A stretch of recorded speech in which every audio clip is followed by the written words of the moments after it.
अस्सलाम वालेकुम dear students. मेरा नाम आमिर सलीम है और आज हम फिज़िक्स के एक और चैप्टर्स के न्यूमेरिकल्स को सॉल्व करेंगे।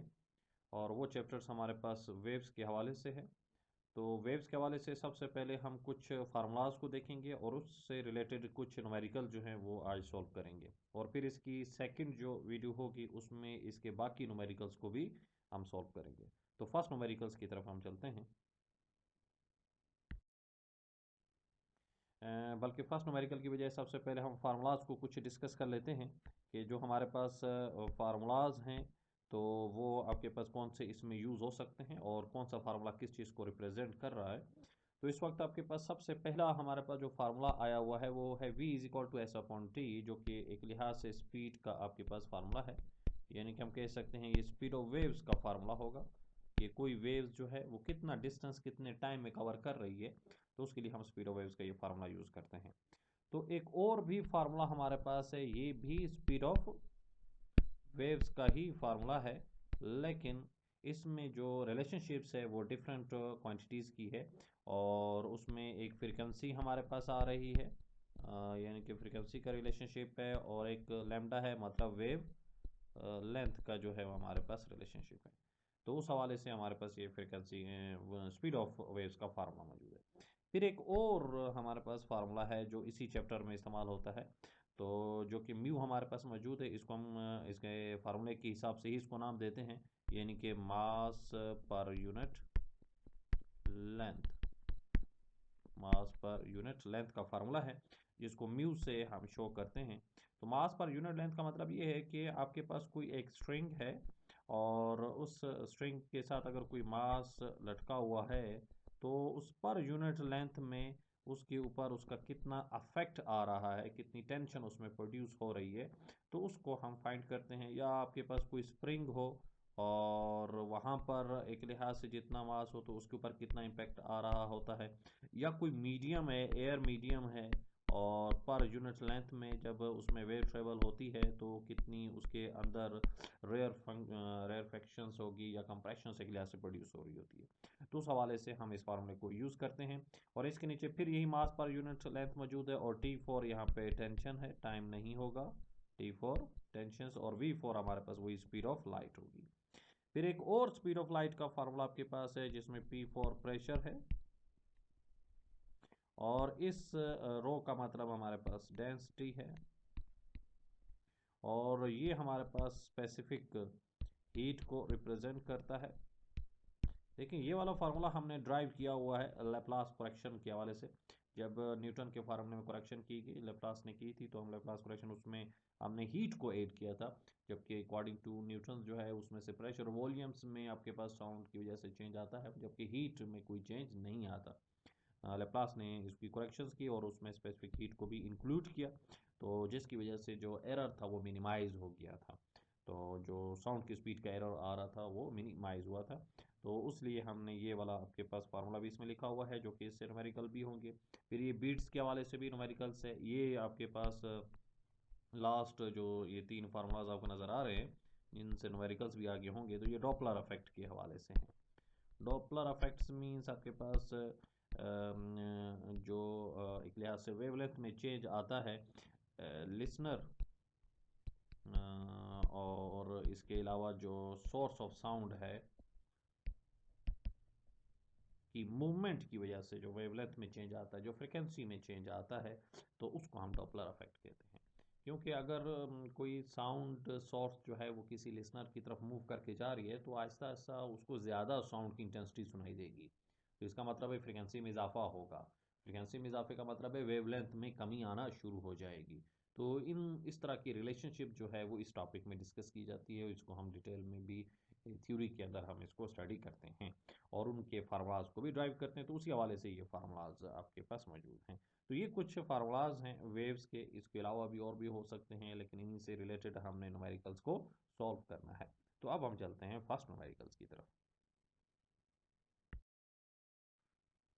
फर्स्ट न्यूमेरिकल इस वक्त आपके सामने है कि a pulse of a transfer waves on a string moves a distance of 15 metres. Distance आपके पास दिया हुआ है, यानी कि एस की वैल्यू दी हुई है। 15 metre and in 0.075 seconds means time दिया हुआ है। If the wavelength of a transfer waves is 0.8 metre, wavelength भी आपको दी हुई है, मतलब लैम्डा भी आपको प्रोवाइड किया हुआ है। What is the velocity of the pulse, यानी कि हमने वेलोसिटी को फाइंड आउट करना है। What is the frequency of the periodic waves on the same frequency, यानी कि हम फ्रीक्वेंसी को भी फाइंड आउट करना है, यानी कि ये दो चीज़ें जो है वो हमने मालूम करनी है। तो इस वक्त अगर आप देखें तो मैंने इनके जो सिंबल थे वो भी इनके ऊपर मेंशन कर दिए हैं कि किन किन की वैल्यू दी हुई है और किसको हमने फाइंड करना है। तो इसलिए से हमने डाटा बनाते हैं और इस क्वेश्चन को सॉल्व करते हैं। बहुत ही ईजी क्वेश्चन है। तो सबसे पहले दिया हुआ है डिस्टेंस, डेटा हम बनाएंगे तो हम लिखेंगे distance s is equal to 15 metre. फिर आपके पास क्या दिया हुआ है इसमें, टाइम t जो कि 0.075 सेकेंड है। If the wavelength of the transfer waves, wave length भी दी हुई है, मतलब लैम्डा की वैल्यू वो दी हुई 0.8 मीटर्स। फाइंड क्या करना है, वेलोसिटी को हमने फाइंड करना है, वेलोसिटी या स्पीड फाइंड करेंगे और इसी तरीके से फ्रीक्वेंसी भी फाइंड आउट करें। तो ये तो हमारे पास एक लिहाज से आ चुका है, डाटा आ चुका है जो हमने इस क्वेश्चन से बनाया है। अब हम फर्दर जो है अगर इसको सॉल्व करते हैं तो हम फार्मूलाज का यूज़ करेंगे। अब सबसे पहले हम वेलोसिटी को फाइंड आउट करते हैं या स्पीड को फाइंड आउट करते हैं। तो वो हमारे पास उसका फार्मूला होता है v is equal to S upon T. First slide पे अभी अभी आपने देखा तो ये इसका आपके पास क्या था, फार्मूला था। अब इसकी अगर मैं वैल्यूज़ को पुट करता हूँ तो मैं लिखता हूँ v is equal to S, S की जगह पर आ जाएगा 15 और टाइम की जगह पर आ जाएगा 0.075। इसको हम डिवाइड कर देते हैं। तो जैसे मैं इसको डिवाइड करता हूँ तो मेरे पास इसका जो आंसर्स आता है v इज इक्वल टू है 15 डिवाइड बाई 0.075 पर आप डिवाइड कर लें तो आपके पास जवाब आ जाएगा 200 मीटर पर सेकेंड। तो ये हमारे पास क्या मालूम हो चुकी है, स्पीड्स हमने फाइंड आउट कर ली है। स्पीड फाइंड आउट करने के बाद हम आ जाएंगे नेक्स्ट आपके पास किसकी तरफ, फ्रीक्वेंसी की तरफ। हम फ्रीक्वेंसी को फाइंड आउट करेंगे। तो फ्रीक्वेंसी को फाइंड करने के लिए हमारे पास वेवलेंथ भी मौजूद है और स्पीड भी मौजूद है। तो हमारे पास सेकंड फार्मूला था जो सेकंड स्लाइड में आपने देखा, तो v is equal to F lambda. तो हमें तो f चाहिए, लैम्डा मल्टीप्लायर हो तो इस साइड पर आकर डिवाइड होगा तो f इज इक्वल टू हो जाएगा v अपॉन लैम्डा। तो f is equal to V upon lambda, मतलब v की जगह पर आपके पास क्या आ जाएगा 200 और जो लैम्डा है इसकी जगह पर आ जाएगा 0.8। अब इस पर आप इसको क्या कर देंगे, डिवाइड कर देंगे। तो जैसे आप इसको डिवाइड करेंगे तो आपके पास कैलकुलेटर से करें या वैसे करें, पॉइंट यहाँ से ख़त्म करें, 10 ऊपर चला जाएगा तो 8 हमारे पास यहाँ पे मौजूद है। तो 8 टू ज़ा 16 होगा, 4 कैरी जाएगा तो 8 5 ज़ा 40 हो जाएगा, फिर 0 आ जाएगा, यानी कि ये तकरीबन हमारे पास वैल्यू बन जाती है 250 हर्ट्ज़। तो इस तरीके से हमारे पास फर्स्ट न्यूमेरिकल जो है वो सॉल्व हो जाता है। स्पीड हमारे पास जो आ चुकी है वेलोसिटी 200 मीटर पर सेकेंड और फ्रीक्वेंसी 250 आ चुकी है। तो ये जो ट्रांसफर वेव्स थी जो स्ट्रिंग के ऊपर मूव कर रही थी जिसने इतना डिस्टेंस 15 मीटर कवर किया 0.075 में, उसकी स्पीड 200 मीटर पर सेकेंड है और उसकी फ्रीक्वेंसी 250 हर्ट्ज है।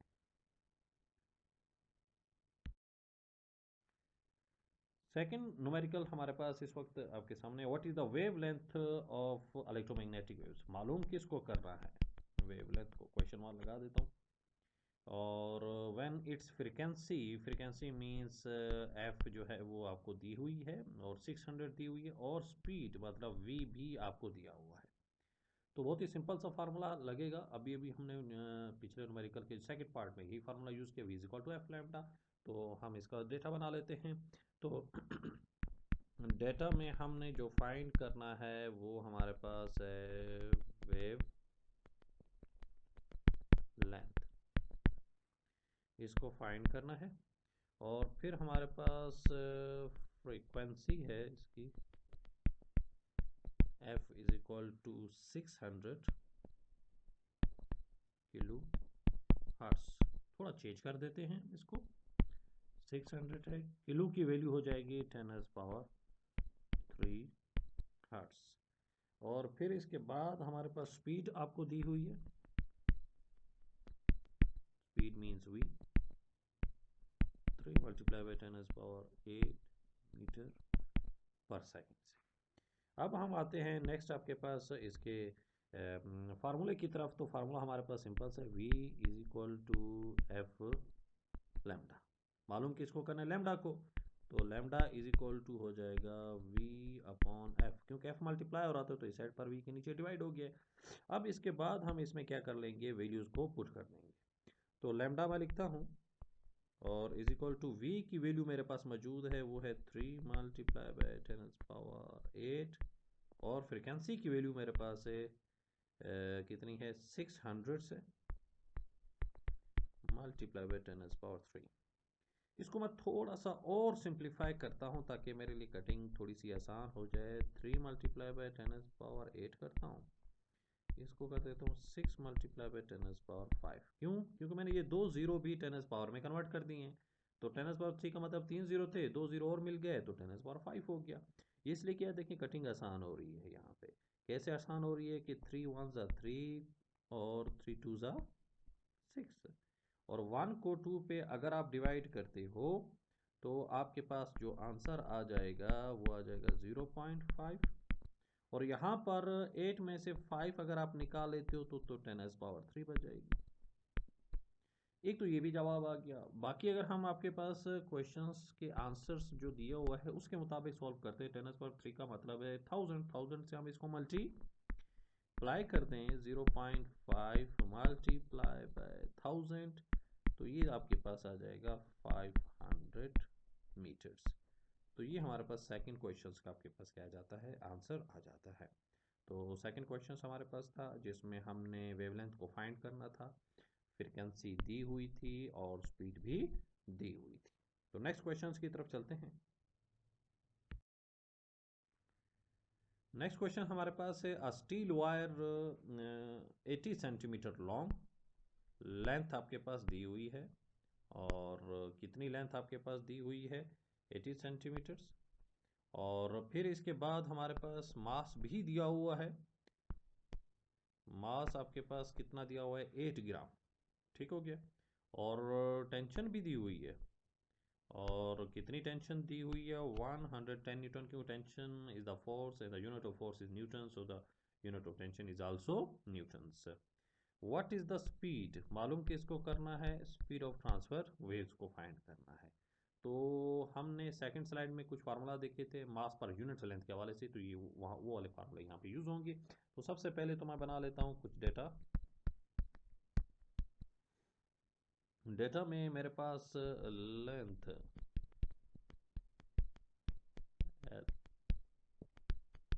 80 सेंटीमीटर, अगर मीटर में चेंज करता हूँ तो 100 पे डिवाइड कर दूंगा तो 0.8 मीटर हो जाएगा।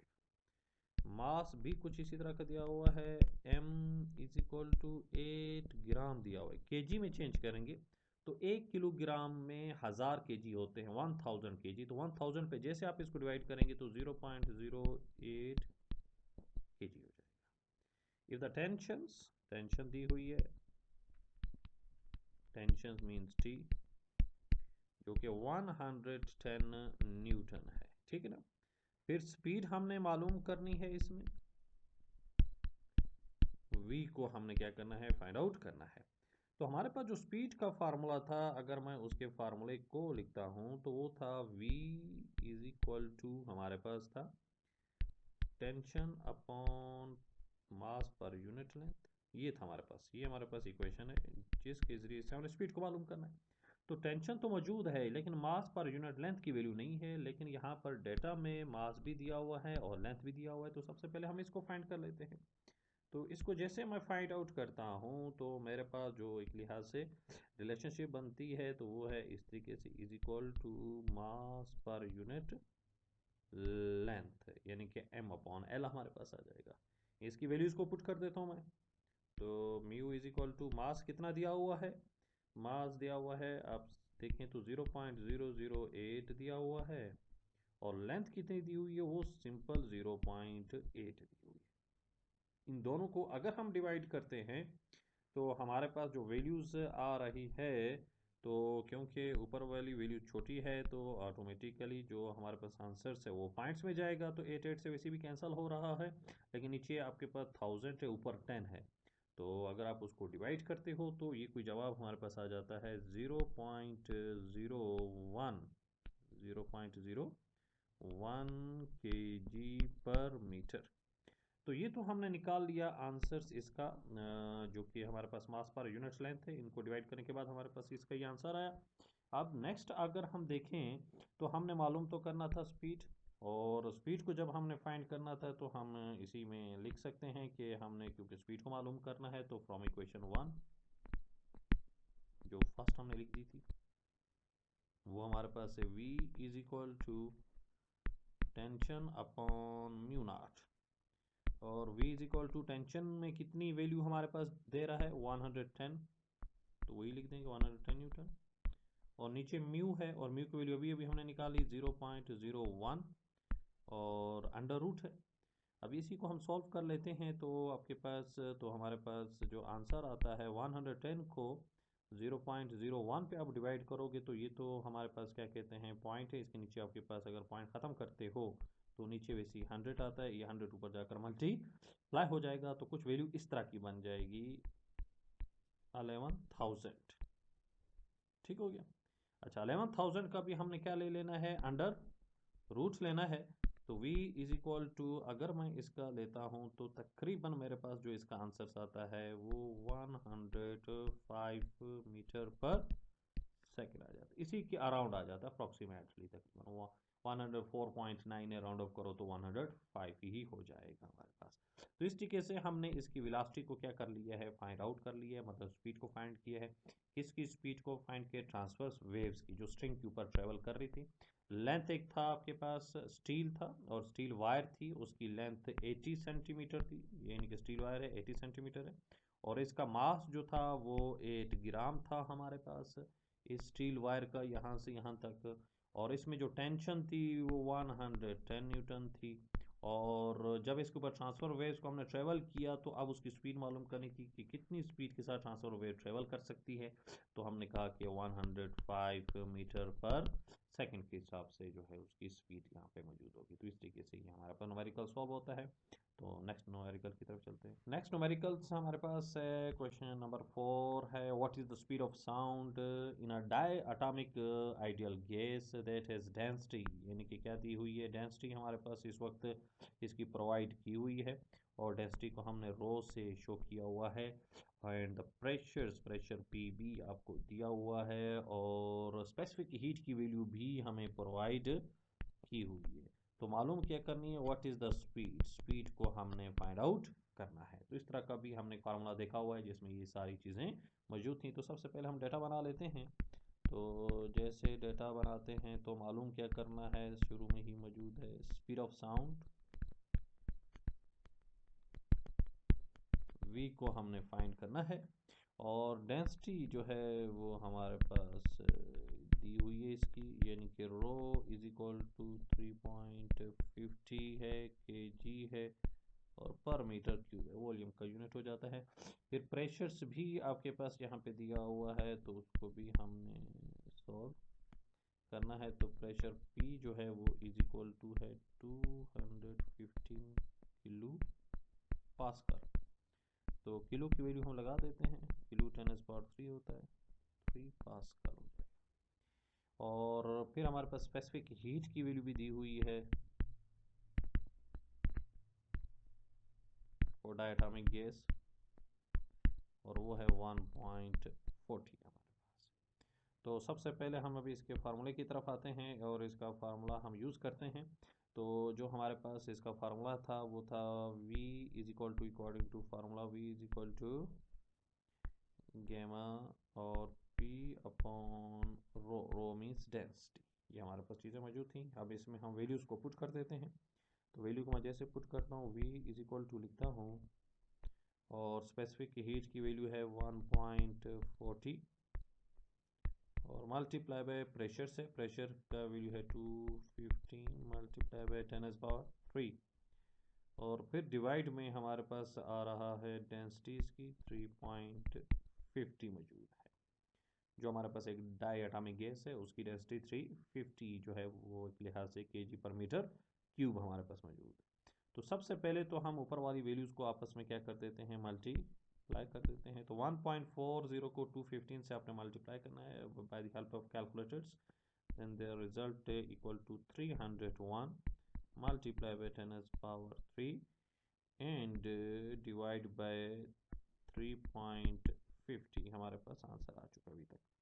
फर्दर अगर हम इसको सॉल्व करते हैं तो 301 डिवाइड बाई 350 है, 350 पर हम इसको डिवाइड कर देते हैं कैलकुलेटर की मदद से, तो हमारे पास कोई आंसर आता है 86 आ रहा है और 10 पावर 3 ऑलरेडी मौजूद है।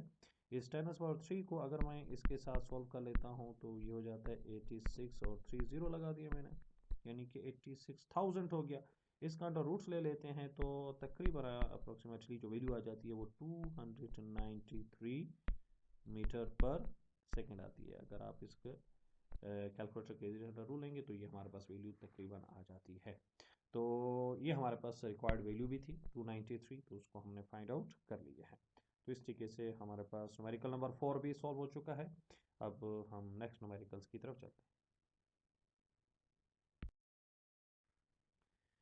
नेक्स्ट न्यूमेरिकल्स है an 80 metre long stretched string, length हमारे पास दी हुई है 80 मीटर है, has a mass per unit length, mass per unit length यानी कि म्यू की वैल्यू दी हुई है, विद अटेंशंस यानी कि टेंशन की वैल्यू भी दी हुई है। When the string is plugged a stretchy waves is set up in the string. Stretchy waves आपको बात मालूम होना चाहिए, दो वेव्स होती हैं एक ही मीडियम में, ट्रेवल्स करती हैं कुछ इस तरीके से,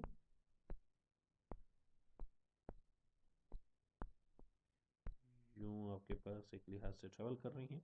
कैलकुलेट द फंडामेंटल फ्रीक्वेंसी यानी कि F1 को हमने क्या करना है, फाइंड आउट करना है in the next three frequencies, और नेक्स्ट थ्री फ्रीक्वेंसीज को भी हमने कैलकुलेट करना है। नेक्स्ट थ्री फ्रीक्वेंसी मतलब F2 को फाइंड करना है, F3 को फाइंड करना है और F4 को भी फाइंड आउट करना है।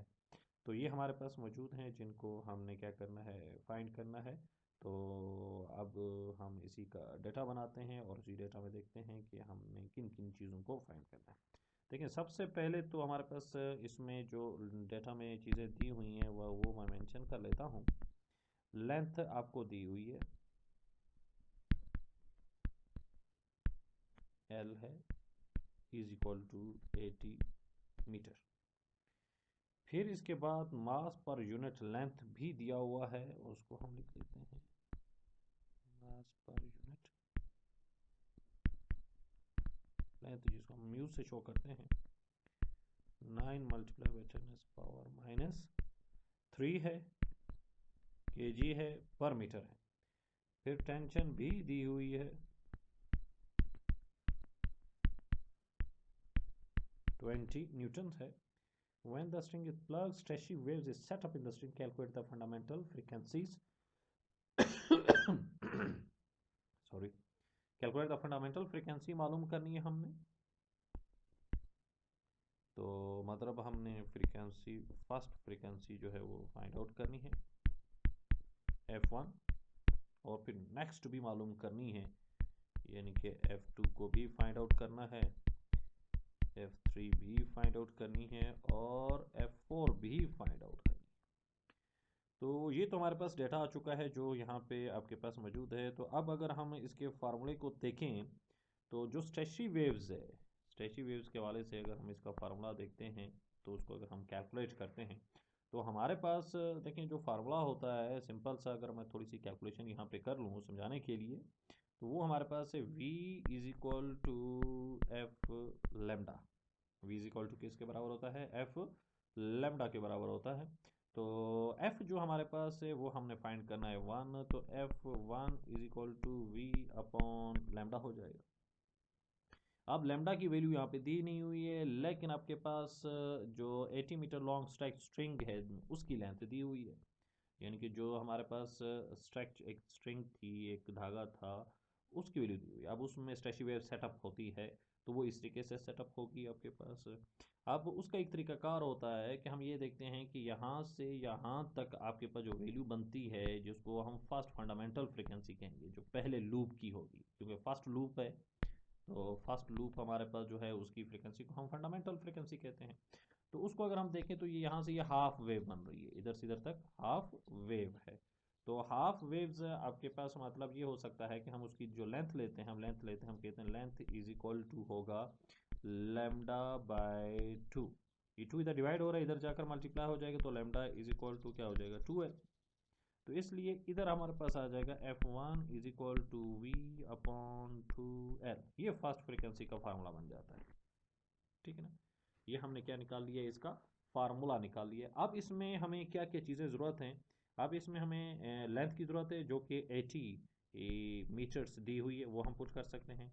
और इसमें हमें एक स्पीड की ज़रूरत है, और स्पीड हमारे पास यहाँ पर डाटा में नहीं है, लेकिन हम इन दो क्वांटिटी के ज़रिए से, मास पर यूनिट लेंथ और टेंशन के ज़रिए से स्पीड को फाइंड कर सकते हैं। तो इस तरीके से फर्स्ट फ्रिक्वेंसी मालूम हो जाएगी। जब फर्स्ट मालूम होगी तो फिर सेकंड फ्रिक्वेंसी मालूम करना कोई मुश्किल नहीं है। तो वो हम लिख देते हैं कि F2 इज इक्वल टू हो जाता है 2F1, और F3 इज इक्वल टू हो जाता है 3F1, मतलब F4 is equal to 4F1। तो इस तरीके से ये चलता जाएगा 5 6 7 जितने भी आप फाइंड करना चाहें। तो इसलिए सबसे पहले हमने किसको फाइंड करना है, सबसे पहले हमने स्पीड को फाइंड करना है। जब स्पीड फाइंड कर लेंगे तो फिर F1 फ्रिक्वेंसी मालूम कर लेंगे। तो इसको मैंने एज अ रफ के तौर पर यहाँ पर एक्सप्लेन कर दिया, तो लेकिन इसको मैं अभी इस वक्त अरेज कर देता हूँ ताकि हमारे पास गुंजाइश बन जाए लिखने की। तो मैं निकाल देता हूँ, मैं इसको प्रॉपर यहाँ पे इसका फार्मूला लिखता हूँ।